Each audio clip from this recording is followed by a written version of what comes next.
Assalamu alaikum warahmatullahi wabarakatuh. Karibu tena ndugu yangu katika ulimwengu. Tumerudi tena kwa mara nyingine tena, kipindi chingine tena. Tunamshukuru Mwenyezi Mungu kutuwezesha hadi kufikia pale alipotufikisha mimi na wewe ndugu yangu katika ulimwengu, kukutana tena mara nyingine. Hiyo ni neema kubwa sana. Neema ya uhai ni neema kubwa sana ambayo tunatakana neema hiyo tuitumie vizuri, sababu kuna wakati mimi na wewe neema hiyo itakuwa ishatoweka. Kwa hiyo tumshukuru Allah kwa hilo, ni jambo kubwa sana. Ni wengi tu ambao tunawajua na tusowajua pia washatoka kwenye neema hii ya uhai. Sasa mimi na wewe ambao bado Mwenyezi Mungu ametuwezesha kutukutanisha tena, ni kumshukuru Allah tu, na tumuombe Allah atuzidishie na atuwezeshe kufikia malengo yetu mimi na wewe, na atupatie mwisho mwema. Basi sala na salamu zimwendee bwana wetu Muhammad sallallahu alaihi wasallam. Ushindi na mafanikio yetu mimi na wewe Mwenyezi Mungu ameyafungamanisha katika dini kamili, ni kutekeleza maamrisho ya Mwenyezi Mungu Subhanahu wa Ta'ala kupitia mwenendo sahihi aliokuja nao bwana wetu Muhammad sallallahu alaihi wasallam.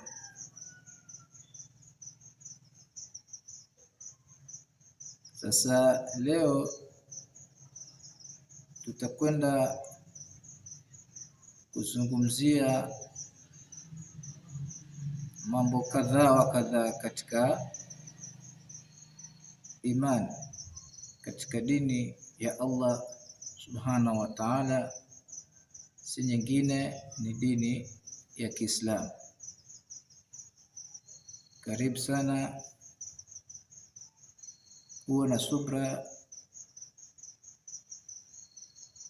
tuwe na subra sote ili tuweze kufaidika.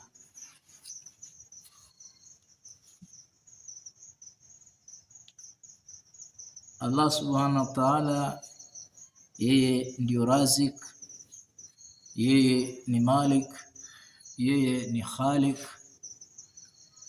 Allah Subhanahu wa Ta'ala ndiye muumbaji wa vitu na hali, na katika uumbaji wake Allah Subhanahu wa Ta'ala hahitaji usaidizi wa kitu chochote, maana yeye ni As-Samad. As-Samad ni dhati yenye kujitegemea, kwamba hivi vitu na viumbe tunavyoviona na vile tusivyoviona pia vyote vinahitaji msaada kutoka kwa Allah Subhanahu wa Ta'ala.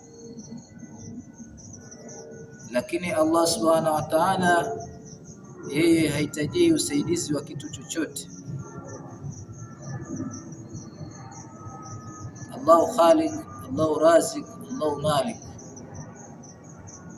Allah ndo anaendesha mambo yote katika ulimwengu na akhera.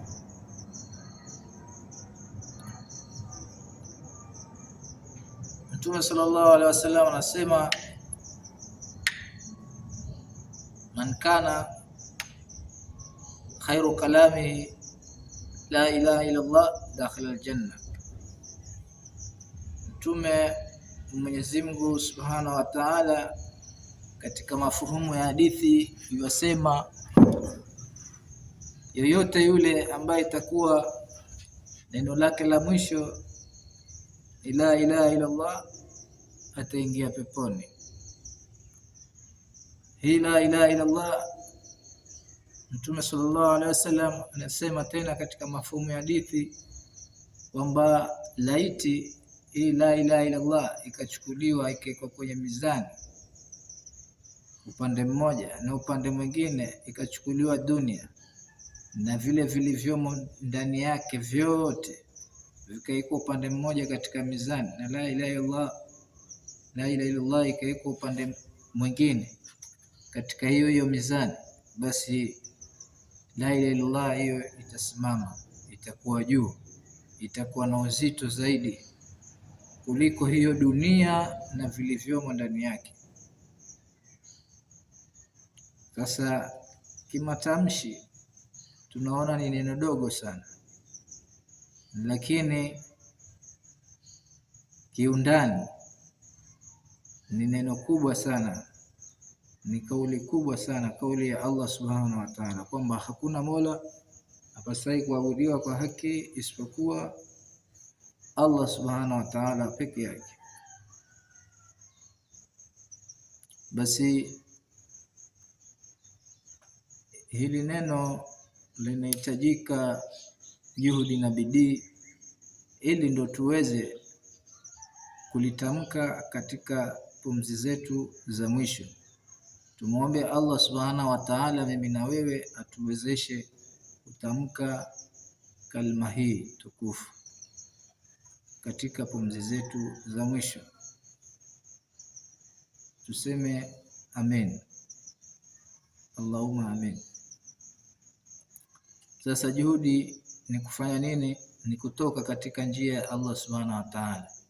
Allah anasema katika kitabu chake kitukufu, al adullukum ala tijarati tunjikum min adhabin alim. Je, nisiwaambieni biashara ambayo itawaepusha ninyi na adhabu kali? Itawaepusha na adhabu kali. Ni biashara gani hiyo? Tu'minuna billahi, ni kumwamini Mwenyezi Mungu, watujahiduna fi sabilillahi, na kupigana katika njia ya Allah, kuitangaza dini ya Allah, bi amwalikum wa anfusakum, kwa mali zenu na nafsi zenu, kwenda kupigania njia ya Allah ndio kuna ushindi, ndio biashara bora. Kuitangaza dini ya Allah ndio biashara bora. Kwa hiyo tukifanya biashara baina yetu na Mwenyezi Mungu, biashara yake hii ndio mimi na wewe tutakwenda kufanya nini? Tutakwenda kufanikisha mambo yetu hapa duniani, kaburini na akhera. Na si nyingine ni kalima tukufu la ilaha illa Allah, kwenda kuitangaza, kwenda kuitekeleza kivitendo kwa hali na mali. Hapo ndo tutapata ushindi na mafanikio. Lakini kinyume na hapo, basi ushindi utakwenda kukosekana hapa duniani, kaburini na kesho akhera. Muhammadu Rasulullah, Muhammadi ni mtume wa Allah. Ni vipi kumkubali Muhammad sallallahu alaihi wasallam? Vipi mimi na wewe tutamkubali Muhammad sallallahu alaihi wasallam? Tutamkubali vipi? Ni kwamba tushikamane na mwenendo wake aliokuja nao bwana wetu Muhammad sallallahu alaihi wasallam, kuanzia kulala kwetu mpaka kuamka kwetu, kuamka kwetu mpaka kulala kwetu. Tumuige bwana mtume sallallahu alaihi wasallam.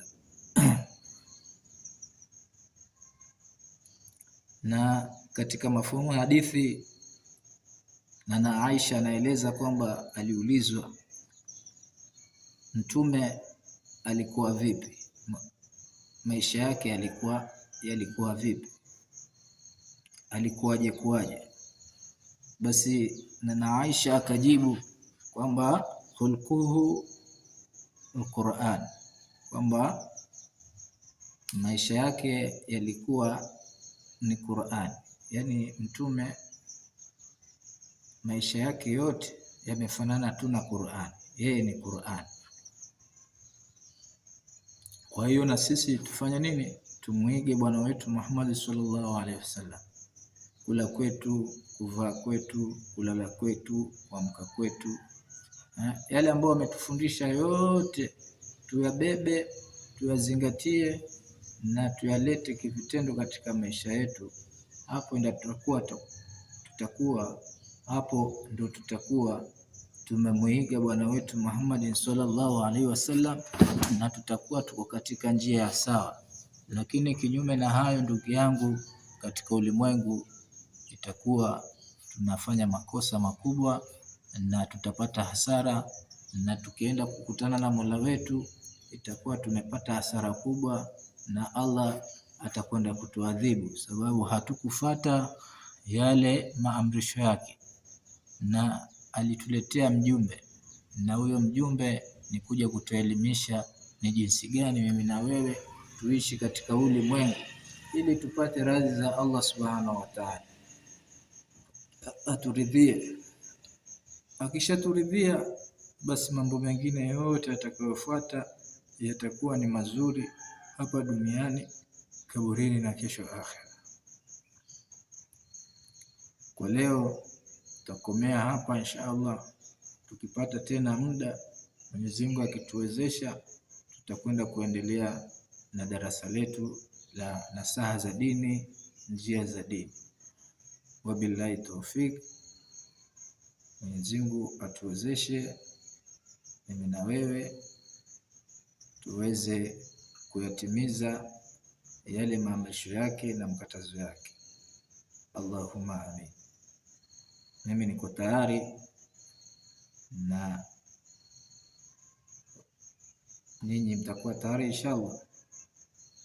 Mpo tayari inshallah? Mtakuwa tayari inshallah? Inshallah, Allah atuwezeshe.